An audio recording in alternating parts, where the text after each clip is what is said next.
Good morning. Welcome to Coffee and Headlines. It's a small miracle that we're here on time as I slept in. It happens every now and then. The body decides to take a little longer to get up.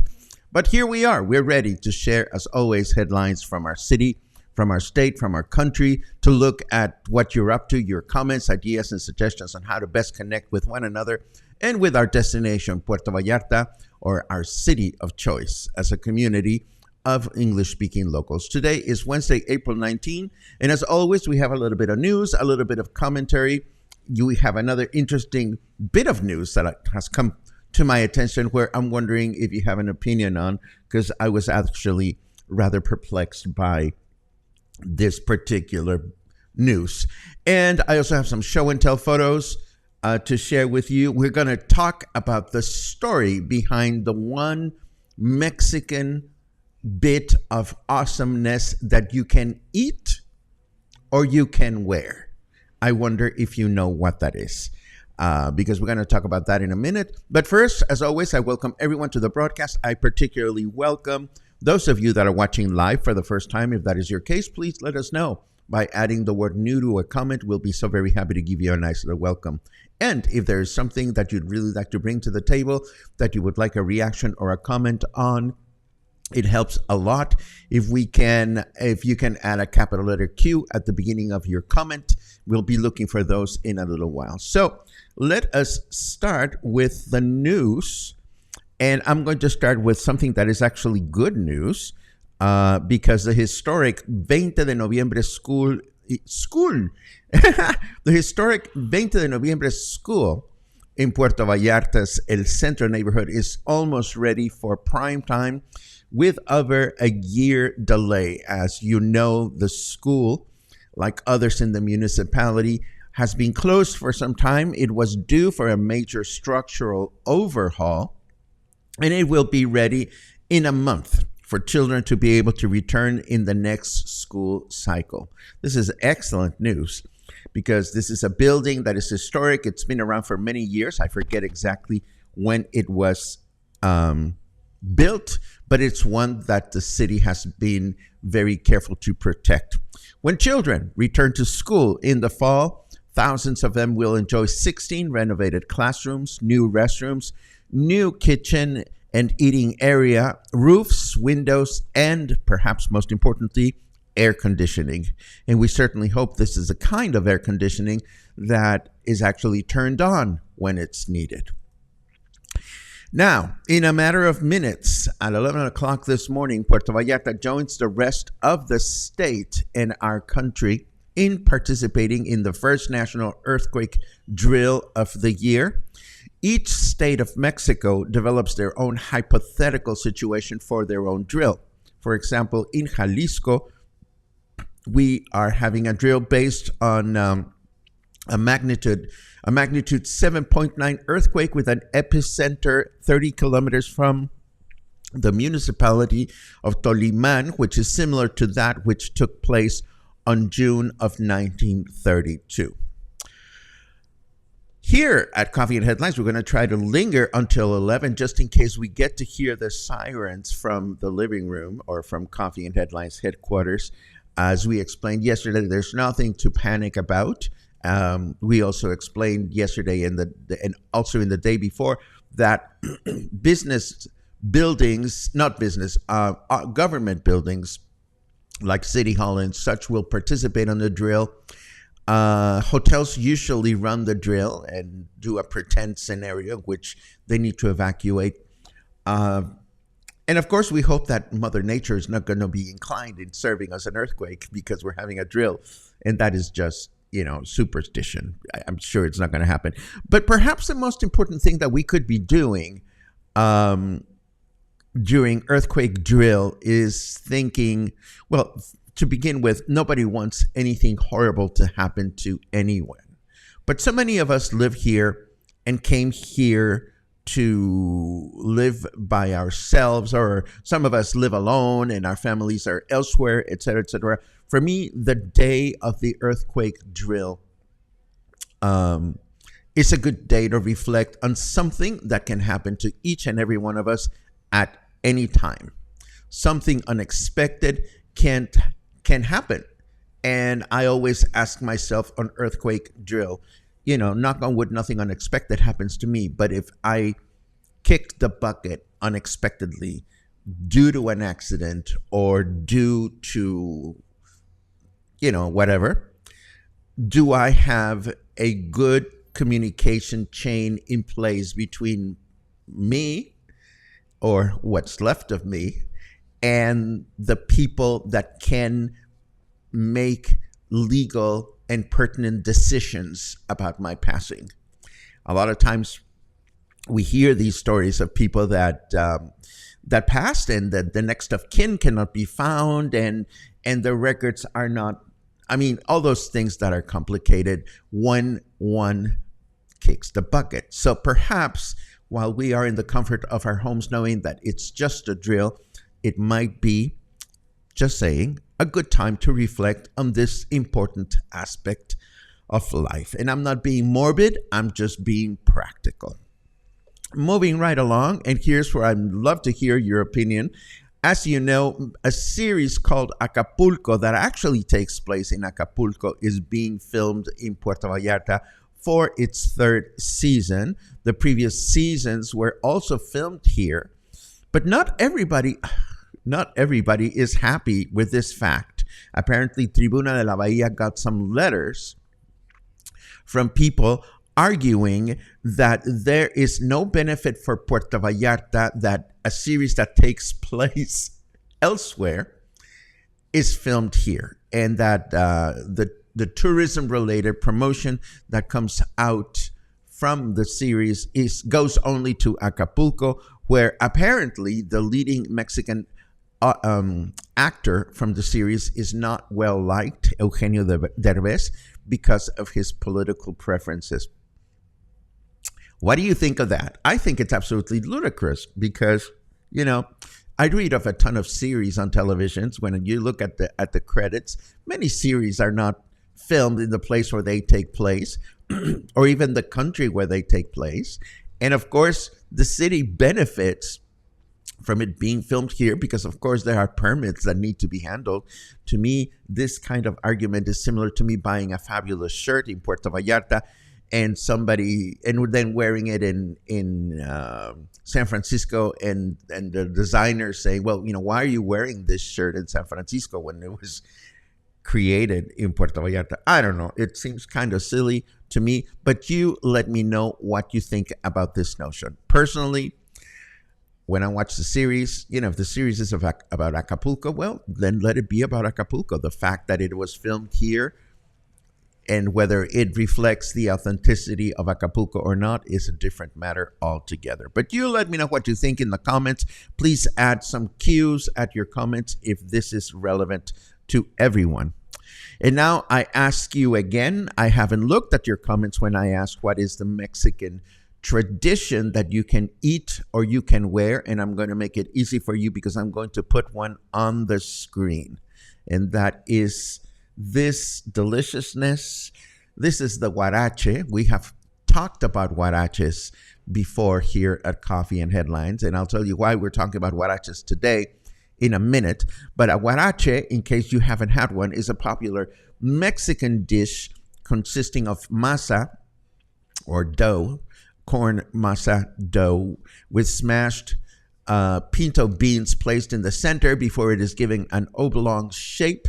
It is fried and topped with green or red salsa, onions, potatoes, cilantro, or any other protein or stew, such as ground beef or tongue. And then they are finished with layers of queso fresco or fresh cheese, and sometimes sour cream, and sometimes cilantro. And these deliciousness can be found here in Puerto Vallarta, and I'm going to let you know, this one is not the one I ate. I'll show you the one I ate in a second. But first, I want to show you the woman that, according to Mexico Desconocido magazine, is credited for its invention. And this goes back to the 1930s in Mexico City. She was called Carmen Gomez Medina. She was better known as Carmelita. She lived in Mexico City, where she was forced to open a street stand where she created her own tortillas and other masa-based products. She had become a widow at age 30, and she needed to support her children. And this was happening in Mexico City in a neighborhood called La Viga, and her stand was located near the La Viga Canal at a time in which Mexico City still had many open water canals going through the city. As you recall, Mexico City was founded on top of a lagoon, and this particular canal went from Xochimilco, where canals are still open, to the heart of the city in El Centro. And one day, apparently, a butcher asked Carmelita to modify a tlacoyo for him. And a tlacoyo is thicker. It's also masa-based, and it is thicker than a tortilla, and it is stuffed with cheese and beans. So it's a slightly different creature. So this butcher said to Carmelita, please make something that is bigger and more oval shaped, kind of like the bottom of a sandal or a huarache. And this is where the huarache got its name, and this is where the huarache comes from. So if I have teased your appetite, I will tell you where I got mine. Yesterday, I found myself running errands around Versalles, and I went to Soriana in the hotel zone to buy some chingaderas that I needed. And on the way back, this is what I love about Versalles, because you can find all kinds of eateries. And on the way back, well, let me show you the eatery first. This is Doña Salu. It is a really amazing basic eatery in Versalles, and it is part of our Versalles for Foodies map. I love eating here. It's a morning and afternoon place. They close at 2, and I was hungry. I was walking home with my groceries, and on the way home, I stopped at Doña Salu's, and I had this amazing huarache. It is a pork rind huarache that is toppled with all the good stuff. And I had a ginormous glass of papaya water, or papaya flavored water. And of course, you treat this, you serve this treat, and you garnish it with salsas of your choice. And I love the salsa. The green salsa at Doña Salu is absolutely delicious. And huaraches are very inexpensive. I think I had one huarache, which was enough to fill me, or to fill my appetite, and one large liter-size glass of papaya-flavored water. And the bill came to like 95 pesos or something to that effect. I think I left 120, including tip. And it was a wonderful, wonderful treat. So if you are in the mood for huaraches, Doña Salu is a great choice. Now, Brian, as I'm talking about this, has commented on another huarache place. And I know this huarache place that Brian is talking about because it is located on Francia Street between the two Greek restaurants. I haven't had a chance to try that huarache place. So you won't find it on our Versailles for Foodies map just yet, but it is also a great place in this neighborhood to find huaraches. If you've tried huaraches elsewhere here in Puerto Vallarta and would like to tell us about your experience or where you found them, please let us know in your comments. And speaking of comments, we are now going to get into comment mode and see what everybody is thinking about this morning, aside from your comments. I happened to notice this one as we were starting the show, and I have to say, Pat, that I'm very happy that you have your appointment for your Mexican residency for this coming Tuesday. Please keep us posted, and I hope and trust that everything will be okay and that you'll get the proper outcome there. Yay. Let's see. Oh, we're going to miss you, Doug. Yes, today is our meet and greet this afternoon at 3. No, not at 3, Paco. What are you talking about? From 6? Is it from 6 to 8 or 5 to 7? See, I cannot even remember what time my own events are. 6 to 8. It's a 6 to 8 meet and greet today. So, if you can join us, it would be great to see you today at Whiskey Kitchen. We're going to have live marimba music. You may recall we discovered these ambulant marimba players, and I think Gina was able to secure them for today. Let's see what else we have. Doody.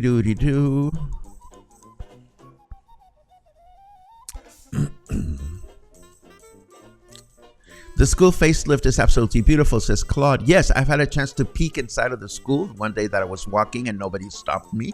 And their children are going to be very happy with the new facility. Let's see. Oh, that's funny. Last night I had dinner with friends at Tacos El Super Güero, and I ran into Brian and husband, and they're having their leftover stuffed potato from last night. This is the taco place that I frequently go to with friends, where you can bring your own bottle of wine to enjoy with your street tacos, and it is a wonderful, wonderful little place. Albert thinks filming is good for the economy. I totally agree with you, Albert. I just think it's not good in the way everybody would like it to be, but I am sure the city is benefiting from this, and I am sure that the series at the end, in the credits, say it was filmed in Puerto Vallarta. Now, it's because the subject matter is Acapulco. Is it going to draw a bunch of people to Acapulco? Of course, but one way or another, it brought benefits to our city. Another great point. The film crew, actors need to eat and sleep, so I think it benefits Puerto Vallarta. There you go. So I think we are a lot more level-minded than those people that were complaining. Whatever. Logan, who's a man from the world, says, total bollocks worrying that filming a series called Acapulco in Vallarta only benefits Acapulco. Of course, people would be blown away to find out how many series that are supposed to be set in and romanticized in New York, San Francisco, Seattle are actually being filmed in Vancouver or Toronto. There you go. Like, I am always surprised when I see the credits of series as to where they're actually filmed. Here's an endorsement for the other huaraches place. Now I am curious to try it. Thank you very much, Den. And I see an actual queue. Does anyone have information regarding more protests this week? We've heard they are planning another one for this Friday. We are returning from La Peñita that day, so a bit concerned. I can tell you, Kelly, that there are protests going on. I don't know specifics, but I do know that this whole situation about the verification center is not going away. And honestly, I don't know exactly when it will. I will be happy to look at specific dates of protests, and we will continue to mention those if needed. Let's see. Mark, I love this. The first show that I worked on was The Love Boat, and we shot it on a stage, not on a boat. And we shot Dynasty in Los Angeles, not Denver. We shot The Birdcage in LA too, not South Beach, Miami. It happens all the time. I know that it must be the case in which some people are just not aware of this. And here's a shout out to another Huarache place, Masame in Versalles on Calle Viena, for some awesome huaraches made with blue corn. Yummy. I haven't been there. I know where it is, but I haven't been there. Thank you so very much. Let's see. Jonathan says weather. Did we miss the weather today? Did I not do the weather? I didn't do the weather today, did I? Oh dear. Well, maybe I do the weather now. That's right. I didn't do the weather because it's off. My bad. Let's do the weather as long as we're still here. Let's see. Ba-dum-bum-bum. There it is. Netflix is finally ending their DVD by mail program. In other news, Netflix still rented DVDs by mail. That is actually quite amazing to realize that Netflix was still doing this. 25 degrees right now. Feels like 25. Humidity is high at 60%. And I can definitely feel the difference. Warmth has come into our city, at least a little warmer, definitely. And for those of you that do the Fahrenheit thing, it's 77 degrees. Our weather forecast for today, humid with mostly clear skies, with a high of 30 and a low of 19. And then tomorrow, partly cloudy skies in the morning with clear skies in the afternoon, a high of 30 and a low of 19. Friday, we wrap up the work week with humid and partly cloudy skies throughout the day with a high of 31 and a low of 19. And that is our weather forecast. I'm sorry I spaced it out. Let's see. Oh, interesting. The Univision series Cabo is actually filmed in La Paz, I think. Well, I know that you're smart people. And I just thought it was funny. It was funny that some people are getting all ruffled because there's no promotion for Puerto Vallarta. But it is what it is. I remember there was that one movie, I forget the movie, that had to do, it was a science fiction thriller with some writer that takes a drug and all of a sudden he becomes very prolific in his writing, and they filmed in Puerto Vallarta for some time. And when the film was cut, I think the only thing that was really noticeable was a car chase scene that went through El Centro. So it was a bit disappointing, but it is what it is. The news still put the city in the spotlight one way or another. So at this point, I am sitting here with no new comments, no other content to share for the time being. It is 10:54. Please let me know if you want to wrap up the show or if you want to just sit here and ask questions of any kind until 11 o'clock when we may hear a siren, but more than likely, at least here at Coffee and Headlines headquarters, I will not hear anything. So if you have anything else that's on your mind, we'll stick around. If not, we will start getting ready to wrap up today's broadcast. Do I see any other questions? I see I have a great day. Can't imagine the cost to paint Barceló Hotel twice for filming, says Jeannie. Well, there you go. Oh, Brian says, let's wait for the drill. Okay. I'm not going anywhere. I can just sit here and keep looking at your comments. I know that some of you are going to start fading away. Oh, thank you. Thank you, Logan. Yes, that was Limitless with Bradley Cooper. It was much ado about nothing. Maybe 15 seconds of the Malecon. Maybe I'm going to go look for the movie and I'm going to look for that one scene just for kicks. Oh, salt photos, says Liz. I didn't get them ready, but I will get them ready for tomorrow. And what else do I want to tell you? I also chatted with Eric about this. Eric is starting developments over there, and he's building little casitas and whatnot. So he's invested in getting more people from Puerto Vallarta to become aware of that place, where he's is spending time in where the sea salt is made in Cuyutlán. So he is going to start doing some tours. So I know that I will be going down there to check out where the salt is made, the sea salt. I know it's hot, but I'm missing some walkarounds. Well, I hear you, Paula. I've been walking, but I haven't been editing. But the good news is that there is a YouTube channel for our broadcasts. You know that. And in that YouTube channel, you can find all the other walking tours that we've done. So if you're feeling Puerto Vallarta sick, you can always go back and look at some of those. Let's see. A lot of people choose vacations based on pictures seen on TV, movie, or Instagram, so filming in PV should bring more tourists.